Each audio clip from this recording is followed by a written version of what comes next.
Degree পাড়ায় আহমদিয়া নেসারিয়া সুন্নিয়া মাদ্রাসা degree পাড়ায় আহমদিয়া নেসারিয়া সুন্নিয়া মাদ্রাসা দ্বীনের পথে ডাকে তোমায় দিয়ে অসীম ভালোবাসা।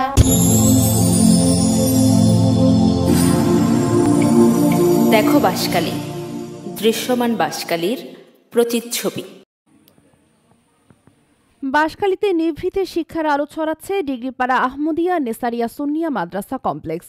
অনবদ্য এই শিক্ষা প্রতিষ্ঠানের অবস্থান উপজেলার কাথুরিয়া ইউনিয়নের ডিগ্রিপাড়া। আধুনিক পাঠদানের মাধ্যমে সুশিক্ষার আলো ছড়িয়ে দিচ্ছে এই প্রতিষ্ঠানটি। ছাত্র অভিভাবকদের হৃদয় কেড়ে নিতে সক্ষম হয়েছে। অত্যন্ত নিরিবিলি শিক্ষাবান্ধব পরিবেশে চলছে শিক্ষাদান কার্যক্রম। অভিজ্ঞ শিক্ষকদের নিবিড় যত্নের ফলে ইতিমধ্যে অনেক প্রশংসা কুড়িয়েছে। শিক্ষার্থীদের সুশিক্ষিত ও আদর্শ মানুষ গড়ে তোলার লক্ষ্যে গ্রামীণ শিক্ষা ব্যবস্থার আমূল পরিবর্তন সাধনের উদ্দেশ্যে বাঁশখালী হামিদিয়া রহিমা ফাজিল মাদ্রাসার আরবি প্রভাষক মুফতি মাওলানা মোহাম্মদ নেসার উদ্দিন মনিরি আল কাদেরি 2001 সালে ডিগ্রিপাড়া আহমদিয়া নেসারিয়া সুন্নিয়া মাদ্রাসা কমপ্লেক্স প্রতিষ্ঠা করেন। বর্তমানে আবাসিক অনাবাসিক এই শিক্ষা প্রতিষ্ঠানে প্রতিনিয়ত শিক্ষা গ্রহণ করছে হেফজ বিভাগ, সুন্নি নুরানি বোর্ড কর্তৃক অনুমোদিত নুরানি বিভাগে। প্রথম শ্রেণী থেকে দাখিল নবম শ্রেণী পর্যন্ত শিক্ষার্থী ভর্তি চলছে। প্রতি মাসের শেষে অভিভাবক দিয়ে নিয়ে অভিভাবক সমাবেশ করা, শ্রেণীকক্ষে নিয়মিত পাঠদান, দুর্বল শিক্ষার্থীদের আলাদা ক্লাসের মাধ্যমে পাঠদানের পাশাপাশি অভিভাবকদের সাথে নিয়মিত যোগাযোগ করা হয়। পাহাড় এবং সমুদ্র গড়া এই মনোরম উপজেলার ঐতিহ্যবাহী গ্রাম কাতরিয়া ইউনিয়নের ডিগ্রিপাড়া গ্রামে অবস্থিত ডিগ্রিপাড়া আহমদিয়া নেসারিয়া সুন্নিয়া মাদ্রাসা কমপ্লেক্স। এই মাদ্রাসায় নুরানি বিভাগ, হেফজ বিভাগ, ফোরকানিয়া বিভাগ, ইবতেদায়ী প্রথম শ্রেণী থেকে পঞ্চম শ্রেণী, দাখিল ষষ্ঠ থেকে নবম শ্রেণী পর্যন্ত ভর্তি কার্যক্রম চলমান। 15 ডিসেম্বর 2024 সাল থেকে শুরু, ইনশাআল্লাহ মার্চের প্রথম তারিখ 2025 সাল পর্যন্ত চলমান থাকবে।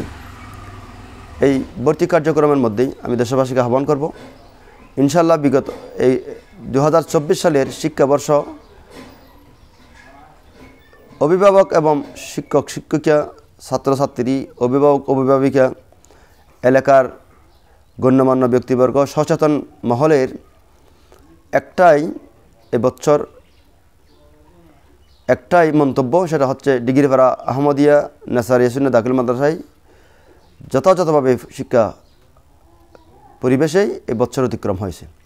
ইনশাল্লাহ আমি এই মাদ্রাসার পরিচালনা বা প্রতিষ্ঠাতার দায়িত্ব ভূমিকা পালন করতে গিয়ে আবার দেশবাসীকে পুনরায় আমার অভিপ্রায় ব্যক্ত করছি যে এই মাদ্রাসা 2025 সালে অত্র উপজেলার অন্যান্য শিক্ষা প্রতিষ্ঠানের সাথেই অগ্রণী ভূমিকা রাখবে বলে আমি ইনশাআল্লাহ আশা রাখি। আমি আমার প্রচেষ্টা চালিয়ে যাব, আর আমার দক্ষ শিক্ষক শিক্ষিকা এবং সচেতন অভিভাবকদের বিভিন্ন পরামর্শেই এগিয়ে যাবে ইনশাআল্লাহ, এবং যথাযথভাবে 2025 সাল এই শিক্ষাবর্ষ আমরা দায়িত্ব পালন সচেতন থাকব।